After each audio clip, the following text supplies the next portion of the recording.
गुरुमुखो, आज का सत्संग बहुत ही महत्वपूर्ण है। सभी गुरुमुख मन को एकाग्र करते हुए सत्संग को ध्यान पूर्वक सुने और रूहानी लाभ उठाएं। गुरुमुखो, प्राचीन समय की बात है कि एक राजा साहिब अपने राज दरबार में बैठे हुए थे। उस समय उन्होंने एक छड़ी हाथ में पकड़ी हुई थी, जिसे देख सभा में से किसी व्यक्ति ने पूछा, महाराज, आज आप ये कैसी छड़ी पकड़े बैठे हैं? इस पर राजा ने कहा, सुनो, यह छड़ी उसकी है जो सबसे मूर्ख होगा। अभी वार्ता चली रही थी कि इतने में एक विदूषक आ पहुंचा। उसे देख किसी व्यक्ति ने विदूषक की ओर संकेत किया। उसका संकेत पाकर राजा ने छड़ी विदूषक को देते हुए कहा, ले, यह छड़ी अपने पास रख ले और याद रख कि जब कोई तुझे अपने से बढ़कर मूर्ख मिले तो यह छड़ी उसी को दे देना। विदूषक राजा की बात सुनकर चुप रहा। उसने राजा से वह छड़ी ले ली और उनकी बात पल्ले बांध ली। यह विदूषक चतुर चालाक न होकर प्रत्युत एक सीधा साधा भोला भाला व्यक्ति था, इसलिए दरबारी लोग उसे मूर्ख ही समझते थे। वास्तव में वह एक सत्संगी, विचारवान और ज्ञानी पुरुष था। राजा द्वारा कही गई बात का बुरा न मानकर उसे दिल में रख लिया। अब वह हर घड़ी छड़ी को अपने हाथ में रखता, क्योंकि उसने यह निश्चय कर रखा था कि जो सबसे बढ़कर मूर्ख होगा उसी को ही यह छड़ी दूंगा। राजा प्रतिदिन दरबार में उसके साथ मजाक करते, क्यों भाई, क्या अभी तक तुम्हें अपने से बढ़कर मूर्ख नहीं मिला जो ये छड़ी अब तक तुम्हारे पास है? तब विदूषक ने उत्तर दिया, नहीं महाराज, अभी तक तो मुझे कोई नहीं मिला, परंतु जब भी कोई सबसे अधिक मूर्ख मिल जाएगा तो मैं तत्काल ही उसको यह छड़ी सौंप दूंगा। सत्य है कि समय बीतते देर नहीं लगती। इधर विदूषक छड़ी को हर समय अपने पास संभाल कर रखता, उधर अचानक राजा साहेब जी अत्यधिक रोगग्रस्त हो गए। यह एक लंबी बीमारी थी, क्योंकि राजा साहिब अब वृद्ध भी हो चुके थे। इससे अब वे दिन प्रतिदिन दुर्बल होते गए। चिकित्सा के लिए सुयोग्य वैद्य हर समय समीप होने पर भी रोग निरंतर तीव्र गति से बढ़ता चला गया। कहते भी हैं कि जब किसी का अंतकाल निकट आता है तब कोई भी औषधि प्रभाव नहीं डाल पाती।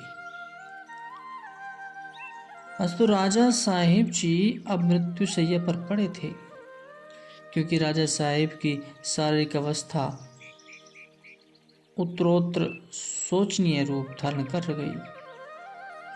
यहाँ तक कि असाध्य रोग जानकर राज्य वैद्य ने भी जवाब दे दिया था। मंत्रीगण एवं दरबारी लोग सभी शोक मनाते हुए राजा के पास उसके स्वास्थ्य का हाल पूछने आया करते थे, परंतु अब तो उनके बचने की कोई आशा शेष न रही थी। राजा साहेब जीवन से निराश हो आंखें मूंदे लेटे हुए थे कि उसी समय विदूषक, जबकि समस्त मंत्रिमंडल व राजा के अन्य संबंधी वहां पर बैठे थे, वहां आया और राजा को नमस्कार कर पलंग के निकट बैठ गया।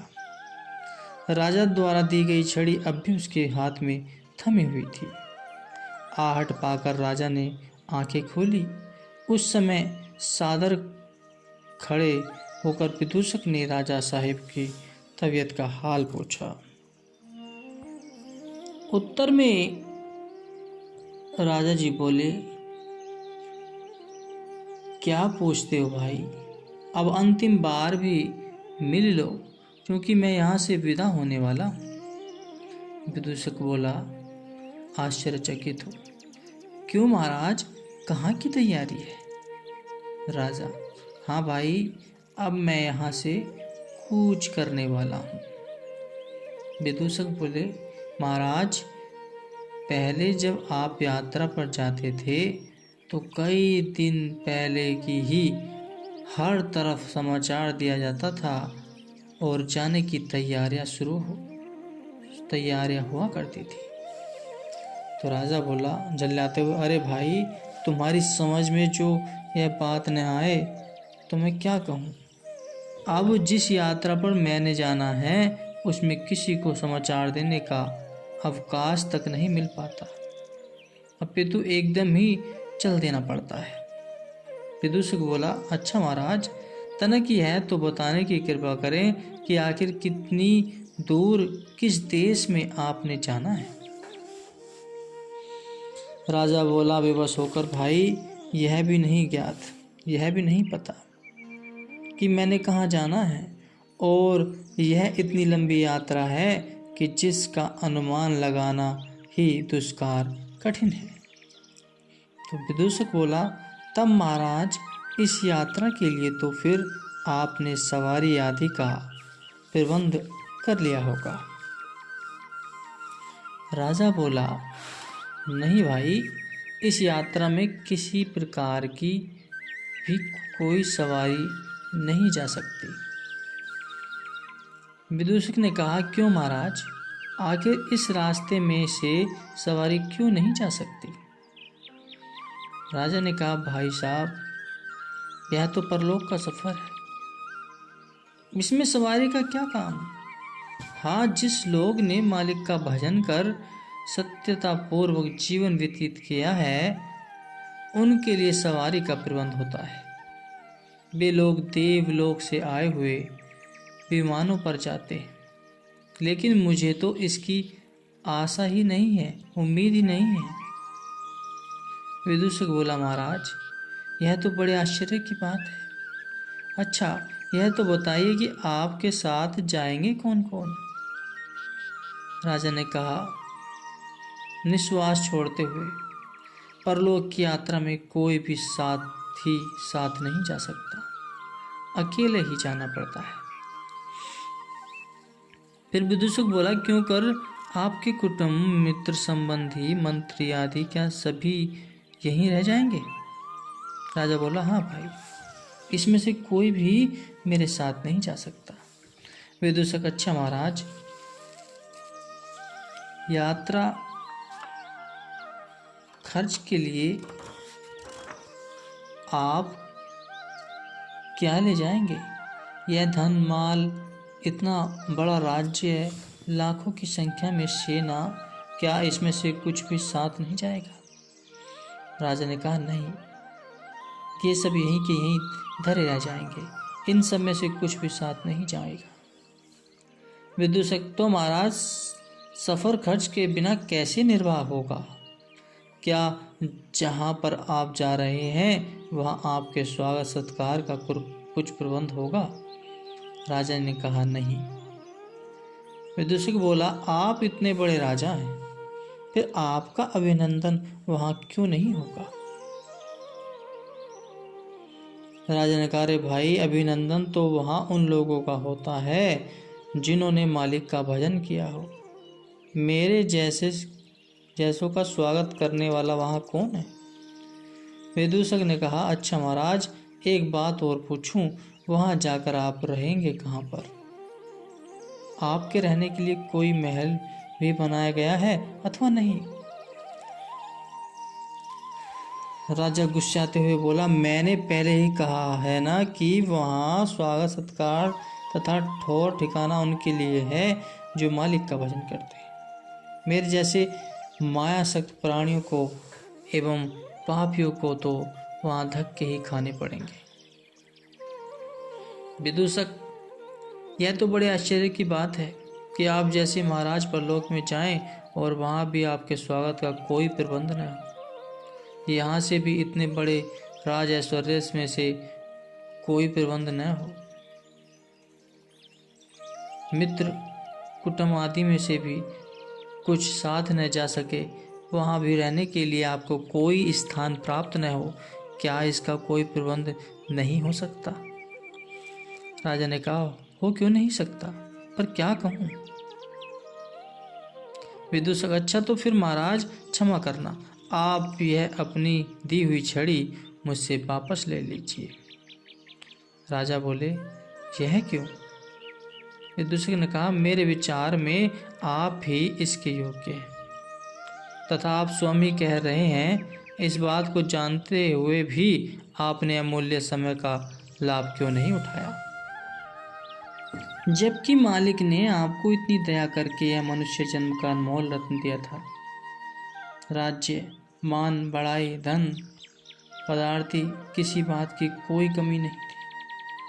जो काम भी आप करते, आपको इसका पूरा अधिकार था। समय भी आपके पास बहुत था, परंतु खेद है कि आपने अपने अनमोल समय का मूल्यांकन न करके उसे विष भोगों में ही नष्ट कर अपने वास्तविक उद्देश्य को नितांत विस्मृत कर डाला। यदि आप इस जीवन काल में सत्संग व मालिक का भजन करते, तो परिणाम यह होता कि आप उज्जवल मुख लेकर बड़े सम्मान के साथ विमान पर सवार होकर मालिक के धाम जाते। लेकिन अफसोस, आपने इसका कोई प्रबंध नहीं किया। अब तो सिवाय पछताने के और कुछ नहीं मिलेगा।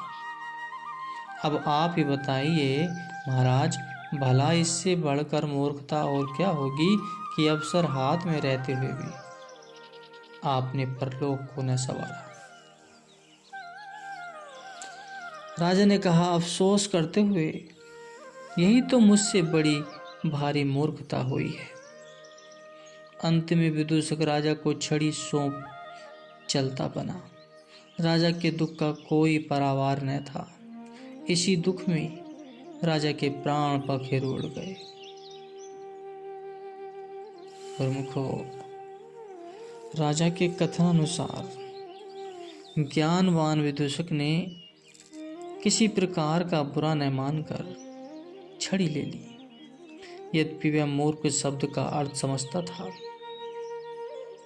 परंतु राजा तो राजमत के कारण ही उसे सीधा साधा व्यक्ति जान मूर्ख नाम से पुकारता था। वास्तव में वह विदूषक मनुष्य जन्म की सार्थकता एवं उद्देश्य से परिचित था। जब राजा का अंतिम समय आया तो किस प्रकार उचित अवसर पर उसने अपनी पराबुद्धि का ज्ञान राजा पर प्रकट किया, जिसे सुनकर राजा के होश ठिकाने लगे। परंतु अब तो समय हाथ से निकल चुका था, सिवाय अफसोस के उसके हाथ कुछ नहीं लगा। इसलिए प्रत्येक मनुष्य को इस कहानी से शिक्षा ग्रहण कर अपने दुर्लभ मानव जन्म का यथार्थ मूल्यांकन करना चाहिए तथा संसार में विचरते हुए, संसार में जीवन यापन करते हुए मालिक का भजन अभ्यास कर पाना, परलोक संवारना चाहिए, जिससे मालिक की प्रसन्नता व सच्चा आनंद प्राप्त हो। जो समय रहते हुए अपने इस कर्तव्य को जान गया, समझो उसका मरने के बाद भी अच्छा स्वागत होता है, उसकी मान बढ़ाई होती है।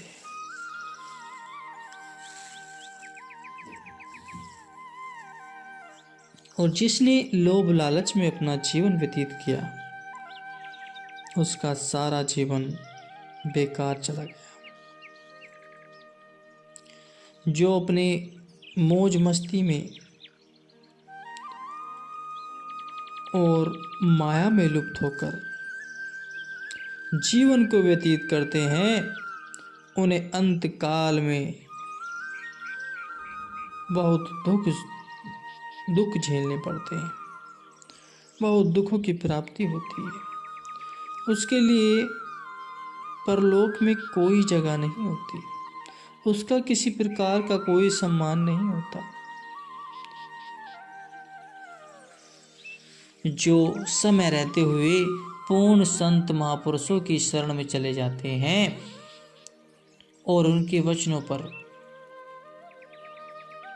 अमल करते हैं, उनके वचनों के अनुसार अपना जीवन यापन करते हैं, वे सर्वदा होशियार माने जाते हैं।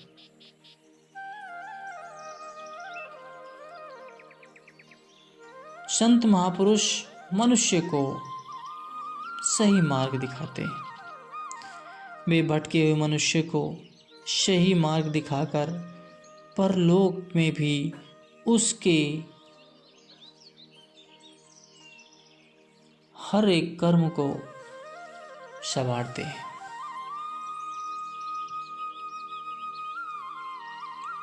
जो समय रहते हुए भजन अभ्यास कर भक्ति में लीन होकर उस परमात्मा को याद करते हैं, वे परलोक में भी उच्च कोटि के माने जाते हैं।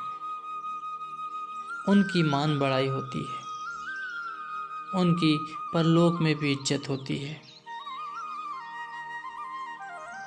और जो इनसे वंचित रह जाते हैं वो दुखों के अलावा कुछ प्राप्त नहीं करते। इस दुनिया से जाने के बाद ना उनकी इस दुनिया में इज्जत होती है, ना उस परमेश्वर के घर में इज्जत होती है। तो गुरुमुखो, समय रहते हुए उस परमात्मा का भजन करना अति आवश्यक है। जितना समय मिले उतने में भजन अभ्यास करना बहुत जरूरी है, क्योंकि